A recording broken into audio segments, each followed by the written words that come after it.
রাজু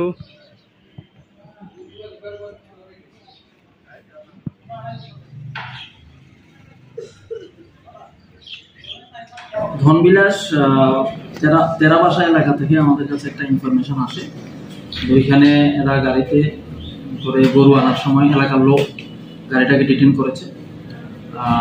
তখন এলাকার লোক গাড়ির চালক এবং সহযোগী একজনকে কিছু মারধরও করেছে। এরকম খবর পেয়ে আমরা ওখানে পুলিশ যাই ঘটনাস্থলে গিয়ে সেখান থেকে একটা গাড়িতে করে 5টা গরু নেওয়ার সময় তারা আটক করেছিল। এই গরুগুলি আমরা রেস্কিউ করি এবং গাড়িটাও আমরা থানাতে নিয়ে আসি। এলাকার যে ক্ষোভ ছিল ওই ক্ষোভের বশে গাড়ির চালক এবং যে সহযোগী ওরা অল্প বিস্তর আহত হয়েছে।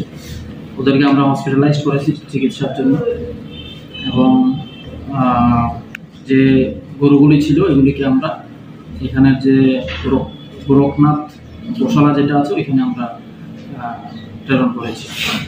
এ ব্যাপারে আমরা একটা এনকোয়ারি শুরু করেছি। যে গাড়িটা পাওয়া গেছিল এই গাড়িটার নাম্বার TR02H1911 আর যে দুইজন লোক, একজন গাড়ির চালক এবং সহযোগী, একজনের নাম নির্মল পাল আর একজনের নাম দিলওয়ার হোসেন। ওদের বাড়ি কোথায়? ওদের বাড়ি ফটিকরা এলাকায়। ওরা এদিক থেকে কোথায় আনছিল গরুগুলাকে? এখনো আমরা এনকোয়ারি করছি এটা থেকে আসছে কি আসবে বিষয়। এখনো পর্যন্ত এই গরুর মালিক বলে কেউ এখনো আসেনি আমাদের কাছে। আমরা এনকোয়ারি করছি।